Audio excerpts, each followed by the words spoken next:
เศร้าอยู่เจแม่นั่งให้อิงฟ้าเสียใจนำคำแพงลาลูกบอกบ่ฟังเจ้าบ่อยากไป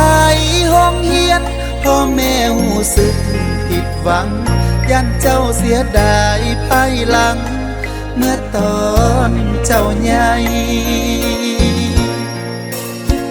พ่อแม่เคยผ่านมาก่อนผู้เห็นว่าเป็นจังใดหวังอยากให้เจ้าสบายบ่ลำบากคือพ่อแม่อยากให้เจ้ามีการศึกษาดวงตาจังสิได้สว่างให้เบิ่งไกลเห็นกว้างมีอนาคต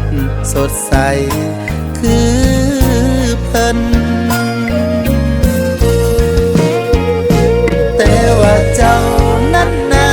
คือมาบ่ฟังคำเว้าให้ตื่นแต่เศร้า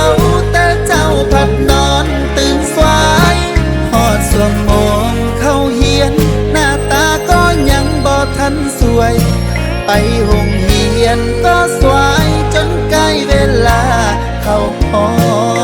งเบิ่งตัวเองแน่แม่พ่อแม่นับมือสิเท่าบ่อาจอยู่ดูแลเจ้าได้แบบนี้ตลอดไปบัดยามตกทุกข์ได้ยากเมื่อตอนเจ้าเป็นผู้ใหญ่ยันเจ้าสิจมเสียใจตอนสายไปมันแก้บ่ทัน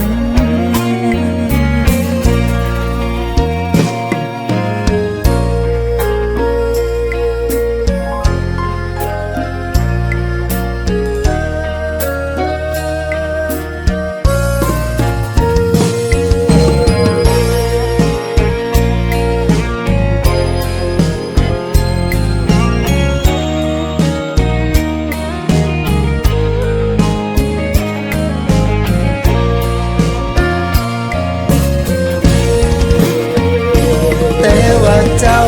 นั้นนาคือมาบอกฟังคำเว้าให้ตื่นแต่เศร้าแต่เจ้าพัดนอนตื่นสายหอดส่วงมองเข้าเฮียนหน้าตาก็ยังบ่ทันสวยไปห้องเฮียนก็สวยจนใกล้เวลาเข้าห้องเบิ่งตัวเองแน่แม่พ่อแม่นับมือสิเท่าบ่อาจอยู่ดูแลเจ้าได้แบบนี้ตลอดไปบัดยามตกทุกข์ได้ยากเมื่อตอนเจ้าเป็นผู้ใหญ่ยันเจ้าสิจมเสียใจตอนสายไปมันแก้บ่ทัน